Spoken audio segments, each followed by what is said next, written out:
Oke, teman-teman, jumpa lagi di channel Kalaver Academy, channelnya trader kalap. Trader kalap, trader yang nggak peduli dengan resiko, peduli, cuman yang tidak terlalu peduli dengan jumlah resiko. Pokoknya jumlah entry, besaran lot entry, itulah trader-trader kalap, trader yang mengesampingkan dari sisi pengendalian resiko. Hari ini tanggal 29 Mei 2022, tepatnya di hari Minggu malam. Jadi memang market tidak bergerak, tapi kita akan coba ya. Kita akan coba update video, dan ini paling tidak ini adalah percobaan analisa untuk rencana trading ke depan selama seminggu ke depan. Seperti video sebelumnya di minggu lalu, saya lebih condong ke XAU USD ini. Jadi ini adalah pairnya gold yang saya pribadi punya anggapan bahwa gold itu bukan akan selalu ya, sampai hari ini tetap berada di uptrend dalam kondisi mayor trend. Saya tetap beranggapan begitu sampai hari ini. Saya masih beranggapan bahwa gold itu ya tetap akan naik, karena gold ini adalah barang tambang yang tidak bisa diperbaharui ya, memang dari alam gitu kan. Jadi dari hari mungkin stoknya itu dalam arti kata akan semakin menipis di bumi ini gitu mungkin. Jadi itu penyebabnya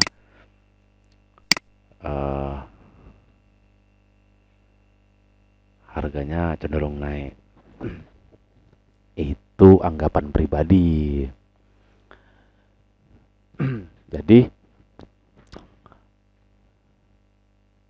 kita akan menganalisa bagaimana kira-kira dalam seminggu ke depan. Ini kita lihat di daily ya. Kalau di daily, kemarin kita di H4 ya. Kita coba ya, kita perkecil ya. Nah, di minggu lalu itu kita tarik garis seperti ini. Saya tarik garis seperti ini. Jadi ini. Nah, berdasarkan dari inilah alasan kenapa harga cenderung naik. Nah, lalu kemudian setelah itu tren turun sepertinya sudah berakhir. Nah, karena tren turun sudah berakhir, kemudian analisa berubah, harga akan cenderung naik. Lalu yang kita tarik adalah garis support. Aduh, sorry, ini mouse-nya atau gimana nih? Mouse-nya atau saya yang grogi nih? Nah, jadi kira-kira begini. Nah, nih, jadi ini saya kesampingkan. Nah, dengan begini saya punya asumsi bahwa harga akan naik. Nah, ini lagi fase koreksi, siapa tahu lagi lanjut uptrend. Kemudian kalau sudah begini, ada lagi yang apa nih?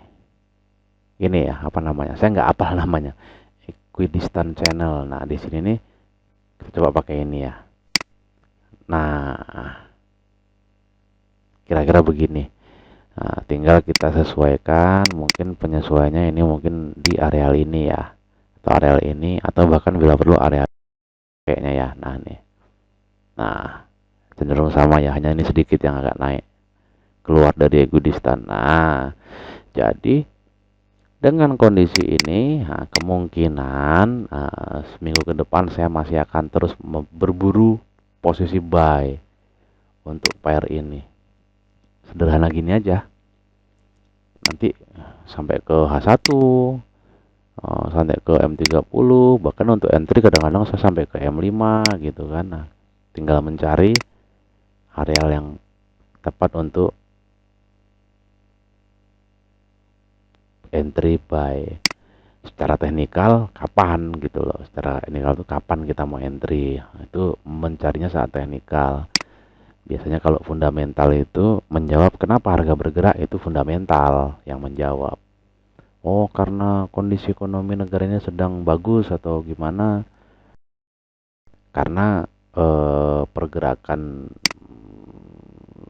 pair-pair di market itu lebih disebabkan oleh sisi fundamental, terutama terkait dengan kebijakan ekonomi yang diambil oleh pemerintah itu. Tapi kalau kita bicara fundamental itu bisa melebar kemana-mana.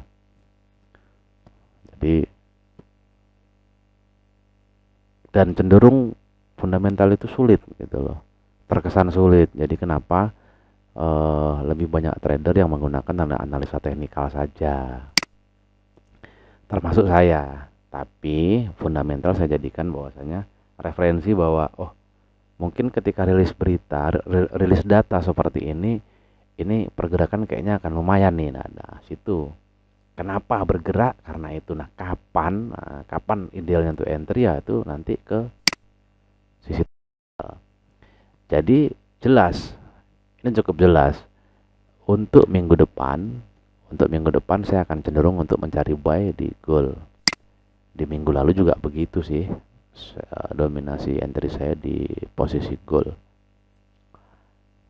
Tuh, kalau untuk pound, nah ini. Wah, udah mulai nguap saya. Ini mungkin. Nah, di daily ya, kita di daily itu harga yang cenderung turun, lalu ada koreksi.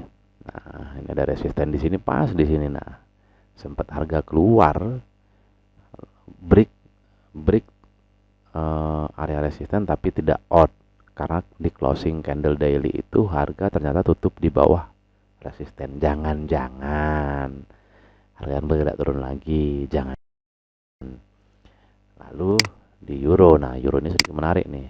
Euro ini pergerakannya lebih cenderung dari sini yang cenderung datar, akhirnya punya pergerakan trending yang cenderung naik. Mungkin ke depan juga masih mau naik lagi, tapi ini seperti ini. Kalau dari histori yang begini saya nggak tahu nih. Ada beberapa temen yang lebih saya anggap sebagai guru sih. Ini sebenarnya bukan area yang ideal untuk resisten, tapi faktanya yang terjadi di market yang sesungguhnya seringkali ini juga jadi resisten kayak gini. Nah, nih terhenti di sini. Nah, ini jangan-jangan juga bakal turun lagi kalau di daily gitu kan. Atau mungkin bisa kita bantu karena memang trennya lagi turun, mungkin dengan bantu begini.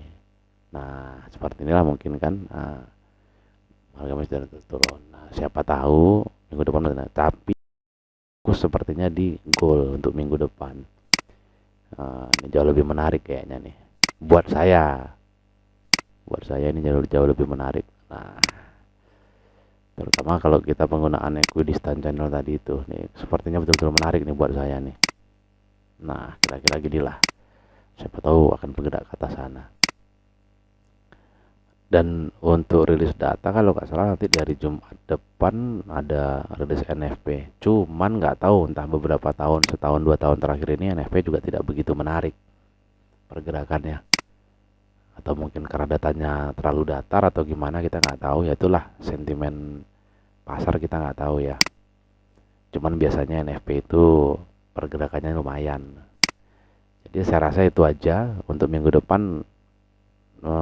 Kalau saya update video mungkin akan mencari posisi di pair ini, di emas.